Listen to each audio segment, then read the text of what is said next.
আমি আজকে যদি উনি বলেন আপনার মিডিয়ার মাধ্যমে আমি ওনাকে জানাচ্ছি আমি আমার পুলিশ প্রশাসনকে উইথড্র করার জন্য ব্যারাকপুর পুলিশ কমিশনারেটকে চিঠি দিয়ে দেবো। উনিও ওনার সিকিউরিটি ফোর্সকে উইথড্র করার জন্য, কেন্দ্র বাহিনীকে উইথড্র করার জন্য যেখানে ওনার দেওয়া দরকার সেখানে দিক।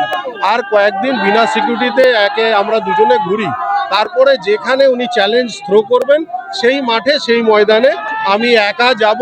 কোনো পুলিশ না, কোনো বাহিনী না, কোনো লোক না, কোনো জন না। সেটা এই চ্যালেঞ্জটা আমি আরও পরিপূর্ণতার সাথে ওনাকে পাঠালাম। উনি যদি অ্যাকসেপ্ট করেন, উনি বলবেন কবে উনি উইথড্র করছেন, আমি ব্যারাকপুর পুলিশ কমিশনারেটকে সেই সময় আমার চিঠিটা জমা করে দেবো আমার এন্টায়ার সিকিউরিটি ফোর্স উইথড্র করে নিতে। আমি এই চ্যালেঞ্জ থ্রো করে দেখতে চাই ওনার কতটা সৎসাহস আছে উনি এটা করতে পারবেন কিনা। উনিও জানেন আমার কথা পুলিশ শুনবে না, যে গারদে চলে যাবে। তো এইসব নাটকীয় কথা বলে লাভ নেই।